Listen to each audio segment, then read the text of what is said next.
I don't know if I said that, but Dan said that. Good morning, folks. We're about to begin. Thank you for joining us this morning. I'm Katie DeRocha. I'd like to present Enhancing Water Resource Management with New Discoveries and Opportunities. This morning I have the pleasure of introducing Dr. Zachary Curtis. Zach, do you mind standing up and waving to everybody? So Dr. Curtis is a Michigan native and has a background in hydrological analysis and computer modeling, with a particular interest in multi-scale groundwater systems and water resource engineering applications. He recently completed his PhD from MSU, where he focused on groundwater issues related to long-term distributed increases in pumping and its implication for water quality and long-term sustainability for Michigan's groundwater resources. In addition, Zach has worked on diverse sets of other groundwater projects, including source water protection of drinking water supplies and critical ecosystems in Michigan, designing an analysis of groundwater remediation systems, and studying the interaction of groundwater and surface water. Dr. Curtis recently helped launch a small business startup. It's Hydrosimulatics, how do you pronounce that? Hydrosimulatics. Yes, Hydrosimulatics Incorporated, which provides environmental consulting services, web-based educational resources, and cutting-edge environmental software development. Zach has been a member of the Michigan chapter of the Soil and Water Conservation Society for the past 2 years, and he'll serve as the Region 2 Director through the fall of 2020. I also would like to introduce Mr. Paul Sachs. Paul? Paul is the Director of the Ottawa County Department of Planning and Performance Improvement. Paul's focus is on strategy, advocacy, and performance management, organizational development, and encouragement. And we also have Mrs. Megan Booz. Megan? Megan is the Executive Director of the Ottawa Conservation District. One strength in her current role lies in managing the financials and structures of their grant programs. Prior to her current role, Megan held the role of tax accountant for over 12 years and worked with several short-term contracts to manage grant funds for various organizations. Outside of work, Megan loves the outdoors and natural environments. You'll often find her hiking, kayaking, or snowshoeing within the park system within Ottawa County. She's very grateful she can combine her professional training with the love of natural environment. So we'll start off with Dr. Zachary Curtis to start talking about groundwater issues in Ottawa County. Thank you, Katie. Yeah, so as Katie mentioned, I'm a hydrogeologist, which is sort of a fancy way of saying I study groundwater. And I think groundwater is something that we all realize is important, but I think to a lot of us, there's a lot of mystery to groundwater. You know, what does it look like? How does it move? How fast? That sort of stuff. And so I was really able to cut my teeth and learn about groundwater and learn about the techniques for modeling groundwater through a really fascinating project with a lot of moving parts, a lot of data collection.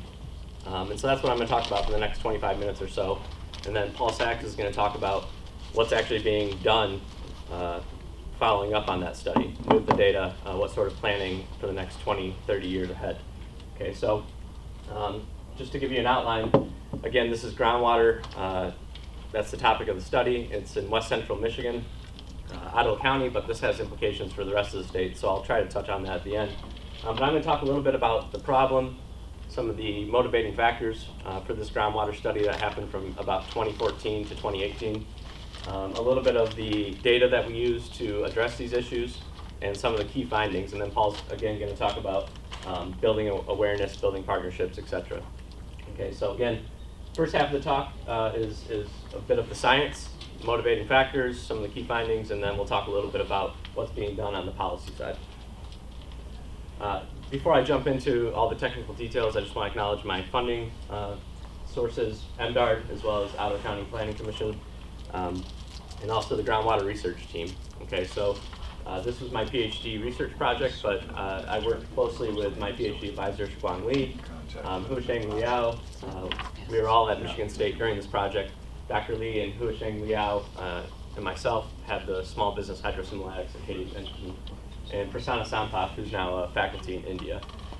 And we also had great assistance from Dave Lush, who some of you may know, Department of Geography at Michigan State University. And so what were the issues? So about a decade ago, there were reports, anecdotal evidence of groundwater quantity issues. And in particular, there were issues of dry wells. And so the idea is you install a well, you put the pump below where the water table is, and you start to draw the water out of the ground.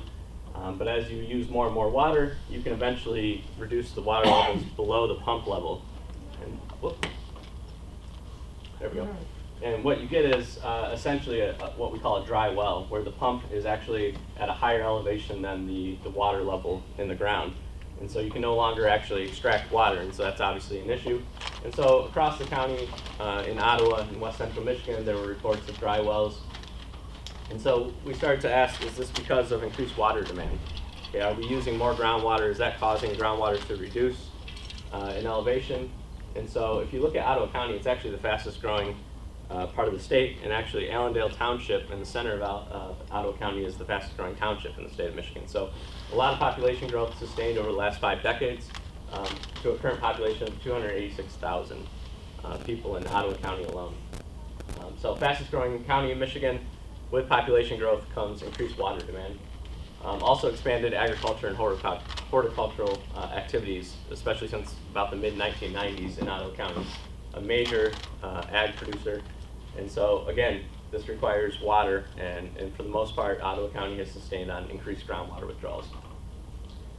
In addition to this increased groundwater use and these reports of dry wells occurring across the county, there were issues with elevated salinity in the groundwater. So the groundwater was just too salty to apply to crops or potentially to drink. And so a lot of this groundwater is being used for irrigation.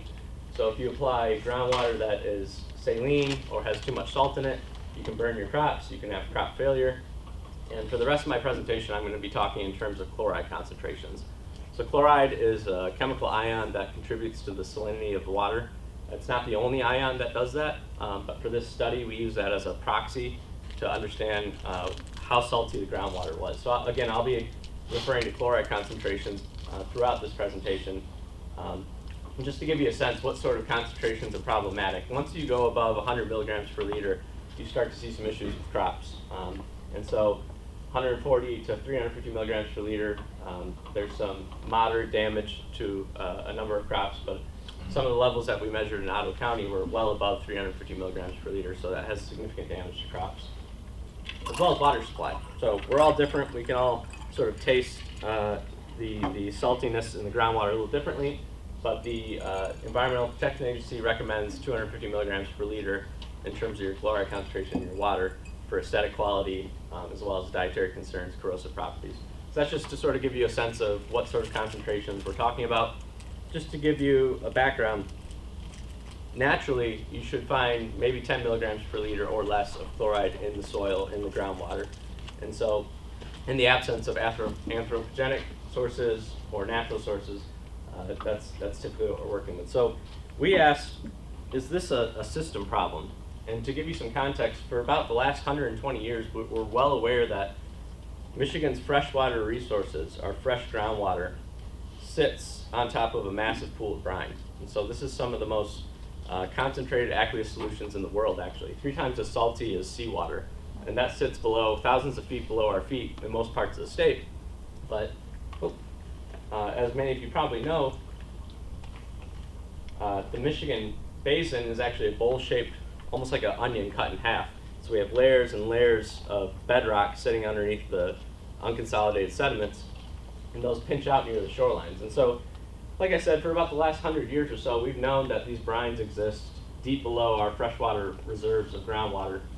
And what I'm showing in this top right are water wells that have yielded chloride concentrations above that 250 milligram per liter secondary drinking water standard. Okay, so you can see a number of wells in the Saginaw Bay area along the East Coast, but also in the western lowlands, the Michigan lowlands is what we call this. And so there were some geochemical studies in the 1980s by a professor at Michigan State University, Dave Long, who showed that the shallow saline groundwater in this part of the state is due to these brines. These brines are actually moving upwards into the Saginaw Bay area. And so when we started working on the Ottawa County project, we asked, is this a hydrogeologically similar situation on the west side of the state where these brines naturally exist very deep in the subsurface, but as they pinch out along the bedrock surfaces, are these brines impacting what's going on in Ottawa County? And furthermore, if we're pumping all this groundwater to sustain population growth, is that drawing more of this dirty water towards the surface? And so these are some of the basic hypotheses that we were trying to test. And we looked at both the statewide scale, what's going on a statewide basis, all the way down to the township and sub-township level. So how do we address this problem, right? It's a statewide systematic problem, at least in terms of the chloride concentrations. How do we look at 50 years worth of groundwater use and how that might impact the aquifers? We need a lot of data. And so what we did is we combined data from all different sources. And we use statewide water wells. Okay, so these include information when you install and construct a water well.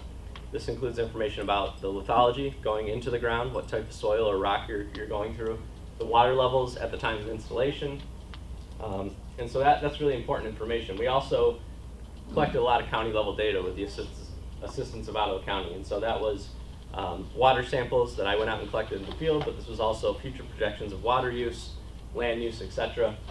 And then what we call big GIS data. So this is that spatial framework data, land surface, bedrock, geometry, etc. So when we combine all of this, we tried to use two approaches. One is just data-driven analysis. Basically, we're not solving any equations, we're not running any models, we're just spatially mapping patterns. And we're trying to identify patterns, identify temporal trends, using just the data to guide us. And then, combining that data-driven analysis with process-based simulation, this is where we actually use computer simulations, solve the governing equations of groundwater flow, and we try to use these in an interdependent way. And so the data analysis allows us to identify patterns, multi-decadal trends. The simulations allow us to understand what's causing those patterns, what controls groundwater level decline or increased salinity, etc. The ultimate goal is to inform policy development and management. So you can see, feed a lot of data in, a lot of analysis, so sophisticated computer simulation. Ultimately, we're guiding policy development and management. And so none of this was possible without joining forces with the local community and really bringing everyone to the table as much as we could. And so I introduced the groundwater research team, which I was a part of, but we also worked with the institutional MSU Institute of Water Research. We formed a groundwater task force, and so this included drillers, engineers, hydrogeologists, any stakeholder that might have something to contribute, and they worked with us to form a nice community team. And so we were responsible with taking in the hard data, the soft data, etc., providing analysis results and technical reports back to the county and also to the state.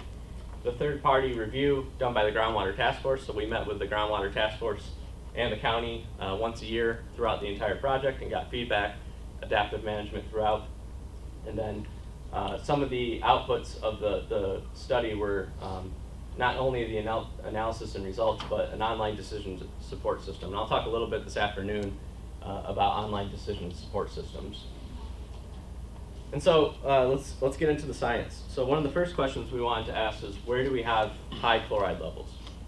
Present day, in the subsurface, where's the groundwater too salty?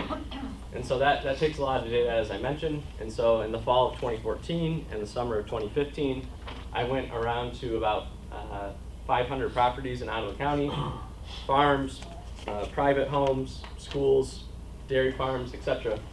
And we sampled groundwater and we measured the chloride concentration. And so we hired up to 50 undergraduate students from Michigan State University to assist with this on Saturdays. And so these are just some snapshots of taking GPS at the wellhead. We're taking samples. There I'm recording some GPS information. And I brought the samples back to Michigan State University and I measured the chloride concentrations with the ion probe in our lab there at Michigan State. So again, over 540 samples from 468 properties. It took almost a year to collect all of that data, but in terms of groundwater, which moves very slowly, that's more or less a snapshot of what's going on in present day. We also wanted to know what were the chloride levels in the past. So if we're pumping more and more groundwater, and we hypothesized that this is drawing up the dirtier water from below, we would expect that with that pumping would come increases in chloride concentrations. So we needed to compare the present day chloride concentrations to the chloride concentrations in the past. And so what we did is we mined a bunch of historical data. And so partial chemistry tests, which are tied to properties in Ottawa County, we were able to identify chloride concentrations for a particular parcel, and then tie that with the well logic, well record, to get a sense of where that sample came from. And we're actually able to get a chloride concentration not only in 3D space, right? So across the landscape, where the well screen is, so where's the groundwater coming into the well, but also at a particular time. So we have chloride data in space and in time.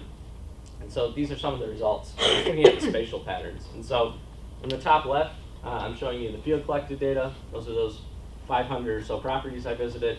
Here's all the historical data. The red circles are concentrations above the secondary standard, so 250 milligrams per liter or more. And so you can see across in the aerial extent, a lot of contamination is focused in the center part of Ottawa County.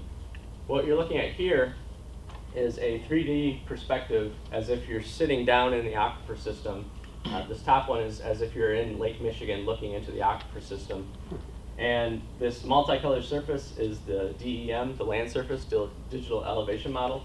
And the brown surface is the bedrock top. And so underneath Ottawa County, there's two aquifers. You have your glacial unconsolidated sediments from glacial activity, and that sits on top of a fractured bedrock aquifer.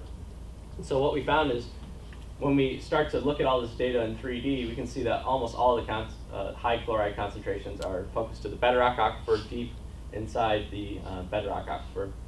And we're able to take all of that data and do a 3D map, a 3D interpolation of that data. And so what I'm showing you now is just an animation that starts at the surface and moves down through the aquifer system. And you can see as we move deeper and deeper into the aquifer system, we get higher chloride concentrations, and it's more pervasive, more widespread. Again, so red or yellow is an issue in terms of chloride concentrations. So as we move down, higher concentrations, more pervasive. And so this is consistent with a deep source. And so we talk a lot about road salting, especially in Michigan. We use a lot of road salt during the winter. We were expecting if road salt was the primary source of chloride concentrations that the highest concentrations would be found near the surface, right? That's where the source is. As you go farther from the source, you expect lower concentrations. What we found is actually the opposite. You go deeper and deeper into the surface, subsurface, and you get higher and higher chloride concentrations. So this is consistent with a deep source, right? Or the brines that I mentioned before. We wanted to know, is this becoming more of a problem? So this is a very simple analysis of taking all those samples and just plotting in burst time. You do this across the entire county. There's a lot of scatter from spatial variability, etc. So you can't really see too much of a trend when you do this. There's a suggestion that if you look at just the rock, the bedrock samples, there's a temporal trend, an increase with time. But again, this is across the entire county, so there's a lot of scatter. What I was able to do is at 248 of the locations that I sampled from, there existed a historical sample. And so I could compare what I measured in 2015 to what was measured at some point in the past. And if I do a direct comparison, so on the y-axis here is what I measured in the field, the x-axis is what was measured in the past. And so if there's a perfect agreement between what I measured and what was measured in the field, that point should fall on the line. So all these points represent these different locations. As you can see, there's a lot of scatter below 200 milligrams per liter. Okay, this might be the influence of road salting, etc. But as we go to higher and higher concentrations, we see most of the points falling above that line. Okay, so this is a suggestion that in general, there's an increase in chloride concentrations with time. Most of the locations, especially with high chlorides, are getting higher with time. Okay, so if we look at the residual, so basically taking what I measured in the field minus what was measured historically, you have some sort of difference. And so these large differences, these large residuals, these mean increases with time. And you can see that what I'm showing here are the residuals versus the well bottom elevation. And so the lower the well bottom elevation, that's actually a deeper well. So I apologize if that's confusing. These are the shallower wells because the well bottom is higher up. And so you can see that the highest increases with time are occurring in the deeper wells. Okay, so this is all consistent with the idea that as we pump more and more groundwater, we're drawing up that dirty brine water. Okay, so that was the water quality in terms of spatial patterns and temporal patterns, but we also wanted to look at water quantity. And so we were trying to figure out how do we track groundwater use over 5 decades, and there was no established monitoring well network in Ottawa County. And so we had to look at the well records. Okay, so we went through the well logic, well data, statewide database, lots of useful information. And what I'm showing here is just basically the number of wells in that database over time. So up to 1970, 1985, 2000, 2015. And what you can see is that from 2000 and 2015, there's a significant increase in the number of wells that were installed in Ottawa County, from almost 7,000 to just over 19,000. Okay, that's a significant number of wells. A vast majority of those wells are just private domestic use wells.